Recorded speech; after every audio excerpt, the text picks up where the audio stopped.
जय गजानन जय तो संस्कृतम रसास्वाद अन्योक्तींचा या निरूपण मालिकेच्या या पुढच्या भागामध्ये आपण सर्व संस्कृत प्रेमींचं पुन्हा एकदा मनपूर्वक स्वागत. आपण पाहतोय की भारताची शिक्षण यंत्रणा ही कथात्मक पद्धतीने चालते.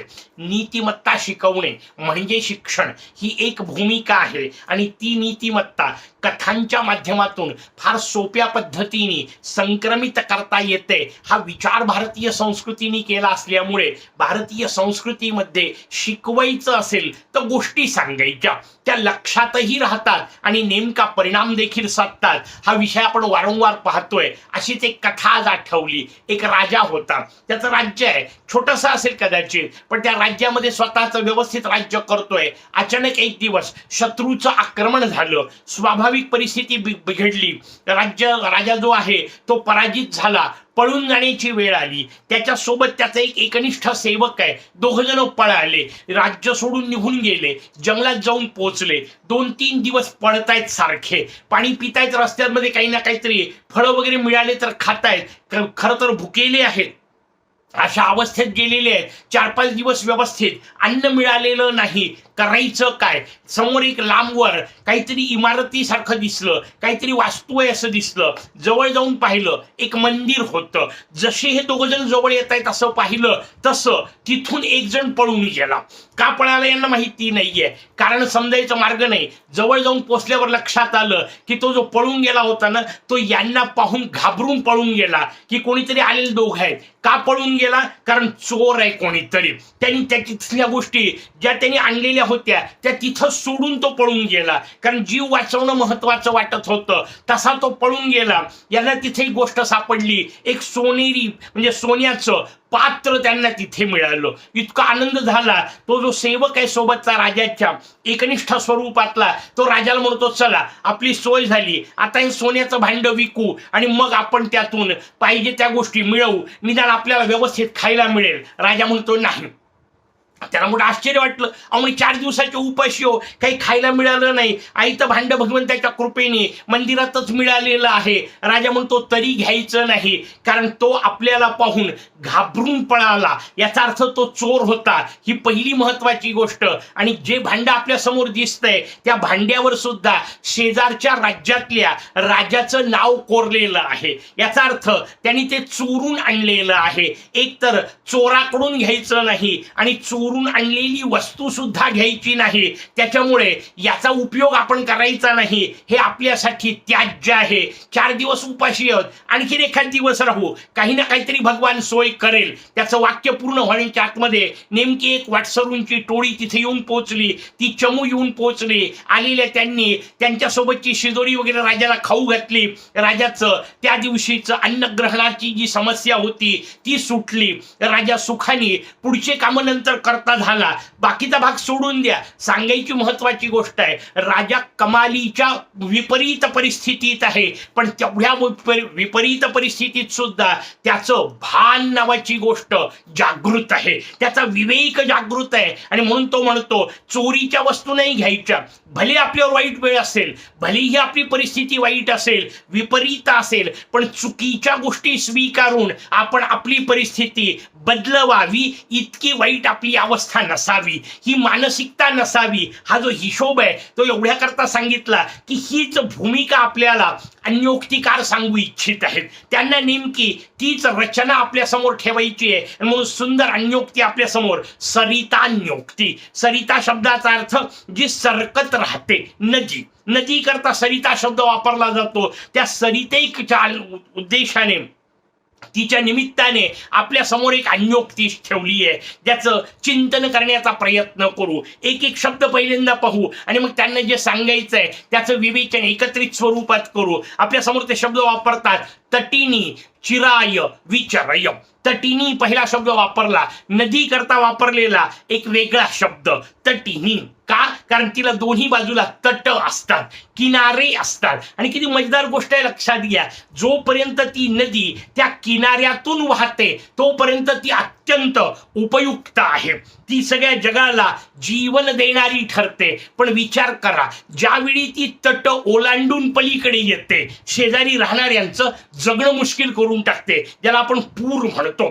तो तट सोडून देते ती नदी, तेव्हा भयानक पूर येतो आणि पूर हा विनाशकारी असतो, सगळ्याच गोष्टीचा नाश करतो. शेजारी असणारे शेत खरवडून नेतो, झाडं उन्मळून पाडतो, शेजारच्या वस्त्या सुद्धा नष्ट करून टाकतो, त्यांचं जीवन हालहाल करून टाकतं. अशी रचना त्या पुराची निर्माण होते. कारण आता तटीनी राहिलेली नाही, किनाऱ्यात राहिलेली नाही.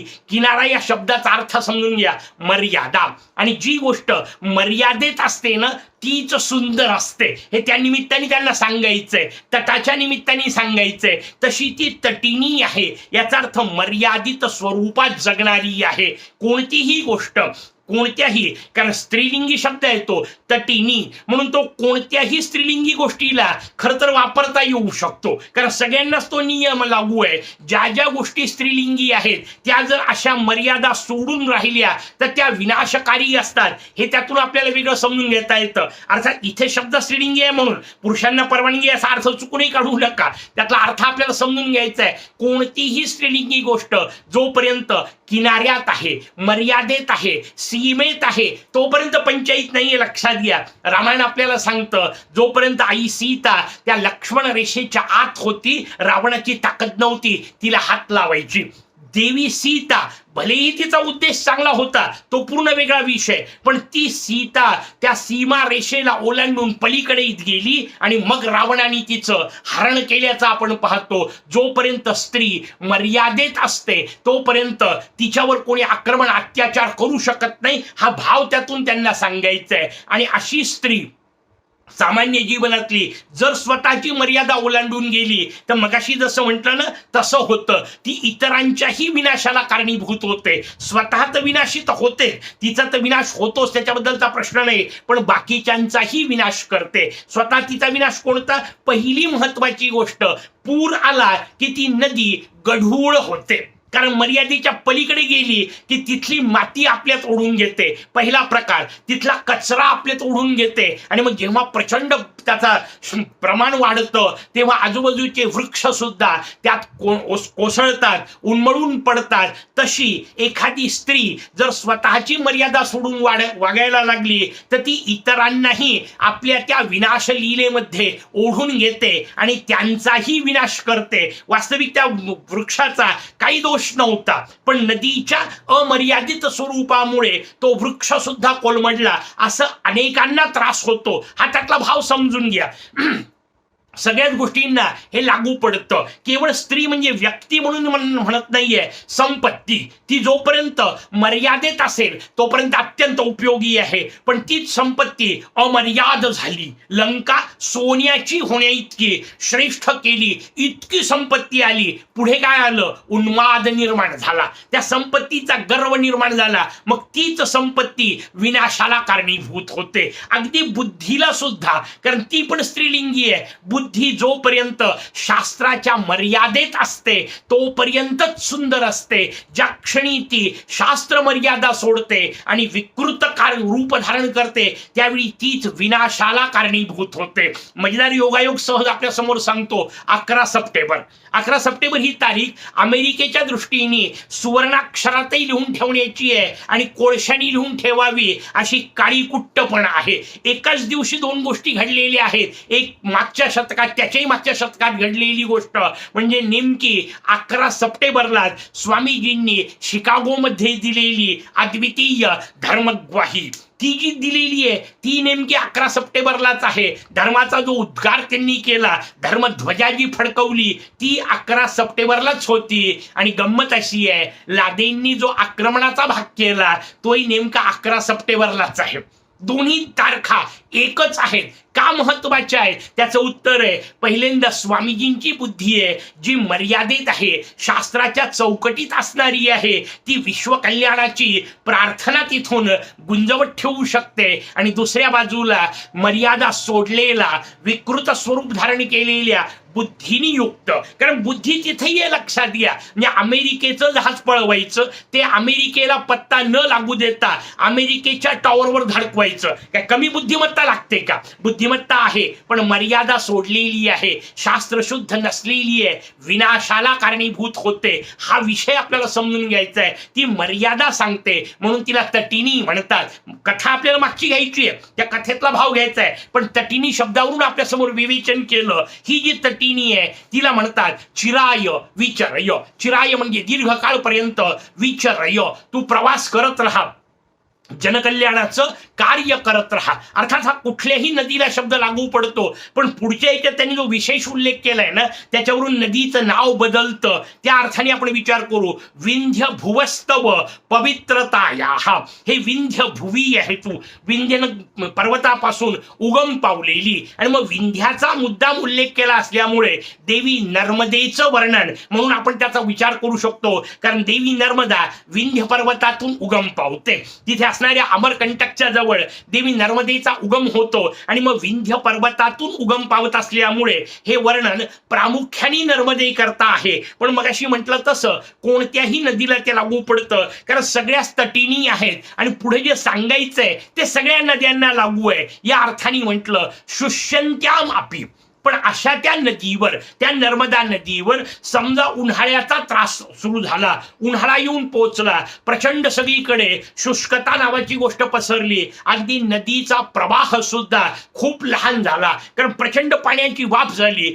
पर्वतातून पाणी येतं हे जरी खरं असलं तरी उन्हाळ्यात मुळात पर्वतच तापलेला आहे, त्यातलंच पाणी कमी झालेलं आहे. स्वाभाविक तो ओघ सुद्धा, स्रोत सुद्धा कमी झालेला आहे, आणि त्याच्यामुळे नदीचंही पाणी कमी झालेलं आहे. तशी ती नदी रोडावली आहे. इथे रोडावणे शब्दाचा अर्थ विपरीत परिस्थिती येणे. ती जी राजाची कथा आहे ती आता समजून या, म्हणजे आपल्या लक्षात येईल की अत्यंत विपरीत परिस्थितीत 4-5 दिवस खायला न मिळालेला, रोडावला असणार आहे, थकलेला असणार आहे, गलित गात्र झालेला असणार आहे, तशी नदीची अवस्था आली. अशा अर्थाने समजून घेतली की मग आपल्याला त्या कथेचा आणि या सुभाषिताचा सहसंबंध लक्षात येतो. शुष्यंत्याम अपि, ती अत्यंत रोडावली असताना, सुकली असताना देखील युक्तम किम, खरं बरोबर आहे का, अशा अर्थाने तो प्रश्न विचारलाय की हे योग्य आहे का?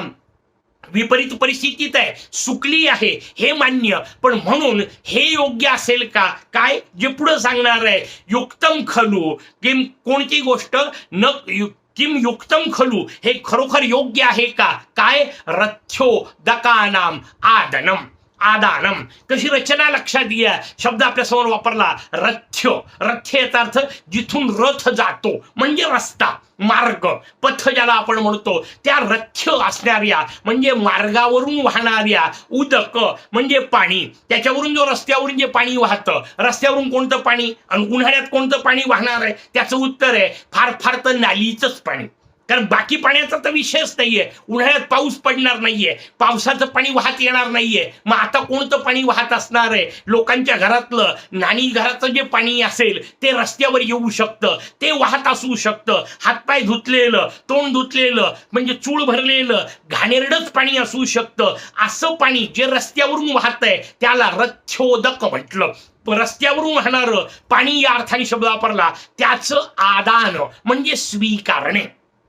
ते पाणी जर नदीपर्यंत जाऊन पोहोचलं आणि नदीने ते घेतलं तर स्वाभाविक आहे तेवढं पाणी वाढल्यामुळे नदी पुन्हा फुगणार आहे. सगळीकडचं, प्रत्येक रस्त्यावरून, प्रत्येक गावातून येणारं असं पाणी जर तिने घेतलं तर ती निश्चितपणे फुगणार आहे. पण कवी नेमका तिथंच प्रश्न विचारतंय, किम युक्तम खलू, असं करणं योग्य आहे का? असं रस्त्यावरचं पडलेलं, नालीतलं घाणेरडं पाणी स्वीकारून ती शुष्यता, ती जी शुष्कता तुला आलेली आहे, तो जो रोडावलेपणा आलेला आहे तो दूर करणे योग्य आहे का? त्याचं उत्तर आहे नाही. कारण विपरीत परिस्थिती असली तरी अयोग्य गोष्टी स्वीकारायच्या नाहीत. लहानपणापासून आपल्याला म्हण पाठ आहे, सिंह उपाशी असला तरी गवत खात नाही. इथं गवत खाणे ही वाईट अवस्था नाहीये, पण सिंहाच्या दृष्टीने ती अयोग्य अवस्था आहे. कारण सिंहाचा तो स्वभाव नाहीये. आणि मग आपल्या स्वभावाला सोडून देऊन नको त्या गोष्टींचा स्वीकार विपरीत परिस्थितीत करणे योग्य नाही, हा भाव त्यातून सांगायचा आहे. त्याच्यामुळे जरी वाईट परिस्थिती आली तर त्यातून मार्ग निश्चितपणे काढावा, त्यातून बाहेर निश्चितपणे पडावं, पण तो पडण्याचा मार्ग सुद्धा शास्त्रसंमत असावा, सुयोग्य असावा. कारण नंतरची गोष्ट फार महत्वाची आहे. अयोग्य मार्गाचा वापर केला कदाचित संकटातून बाहेर पडाल, पण नंतर जी खंत राहील की अरे त्यावेळा आपण हे चुकीचं वागलो, ही खंत आयुष्यभर राहील. कदाचित गेल्यानंतर सुद्धा मनात ती शिल्लक राहील, कारण मन तर शिल्लक राहणार आहे. मग ती खंत जर वाटू द्यायची नसेल तर जीवन तटीनी असलं पाहिजे, मर्यादेने युक्त असलं पाहिजे, अयोग्य गोष्टींचा स्वीकार करण्याची प्रवृत्ती नसली पाहिजे. हा सुंदर संदेश देणारं सुभाषित आपल्या समोर. ही अन्योक्ती, पुढची अन्योक्ती पुढच्या भागात. तोपर्यंत जयतु संस्कृतम.